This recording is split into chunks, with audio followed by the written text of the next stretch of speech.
Bonjour à tous, ici Annie de la chaîne Lectrice compulsive. Eh bien, j'en profite pour vous souhaiter un bon 1er février.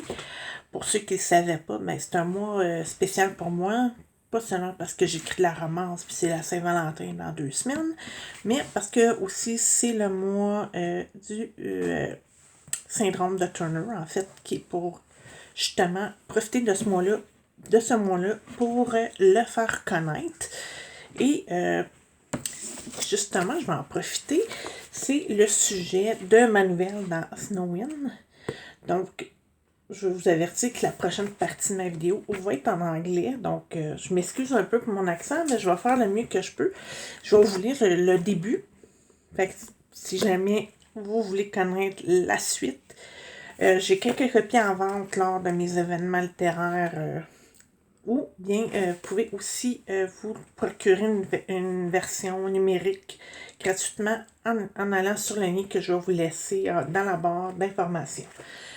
Donc, on va commencer. Ma nouvelle s'appelle Butterfly parce que justement, le papillon, c'est le symbole du syndrome de Turner, justement à cause des chromosomes. Moi, j'ai toujours pensé, on est beaucoup à avoir des problèmes de thyroïde. La thyroïde est en forme d'un papillon.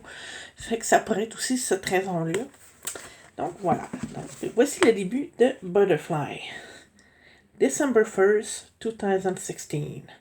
After a long day at work, I came back home having no idea which day it was. Fortunately, Derek reminded me the second I opened the door. Happy first anniversary, he said, greeting me. He passed me a glass of my favorite wine, and I felt guilty. I can't believe I forgot about our 1 year together. I thought about it, but with this crazy snowstorm in Ottawa and the never-ending list of tasks I have to do for work, it slipped in my mind.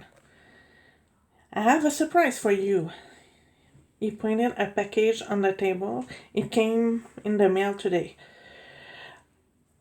I knew what it was just by looking at the package. I finally got the paper I needed to create my own company, Beecham Inc. The first step I had to do before I opened my own photography studio. I put the document back on the table and looked at my boyfriend. I also bought you something that matched with the papers, he said. Without making me wait any longer, he gave me the camera I always dreamed of. Congrats, honey. Now you can have the life you always wanted. I know he didn't tell me everything. He is indeed hiding something, and it's not related to an anniversary. You're right. But I wouldn't be able to make it without you. Thank you so much for the camera, but I have the feeling you're not telling me exactly what you have in mind. You know that I love you, right? He said. I think we are ready to take the next step. I would like to start a family. I took a sip of my glass of wine while I thought about the words I was going to say. Derek was my first serious boyfriend, so I never had this discussion with anyone else. I took his hand and we walked to the living room. Trust me, if I have a choice, I will have to have a child with you, but I can't.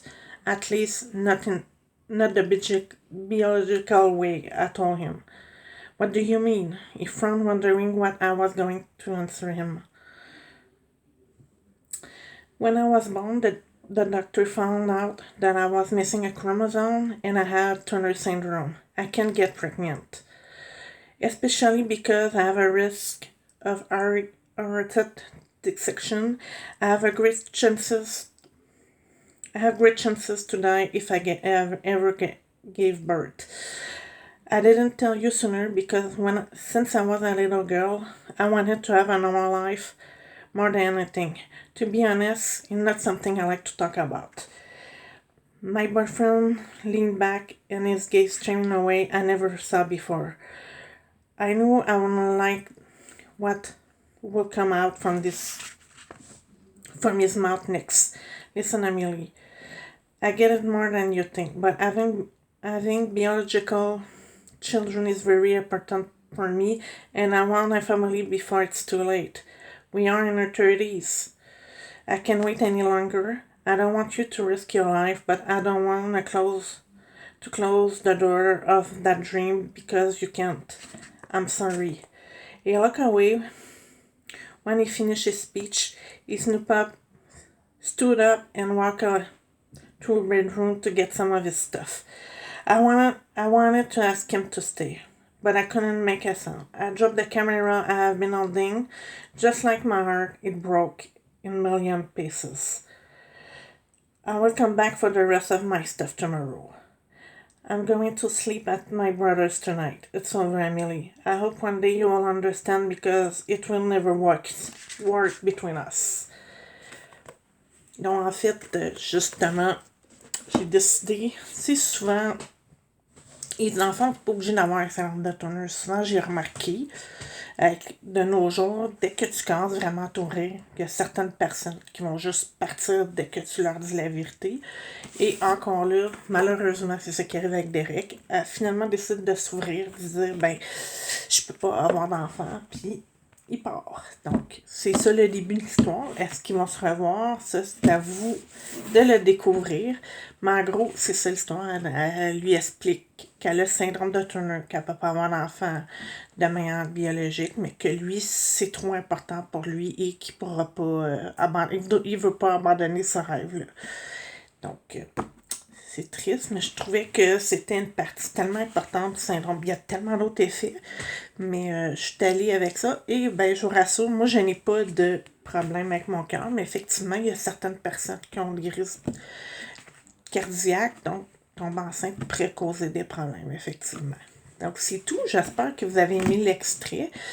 C'est vraiment une vidéo quand même assez touchante pour moi parce que je suis un peu comme Amélie, j'aime pas trop en parler, mais j'ai quand même décidé de me lancer en 2020, à Noël 2024 en écrivant cette nouvelle-là et je suis quand même très fière de l'avoir fait.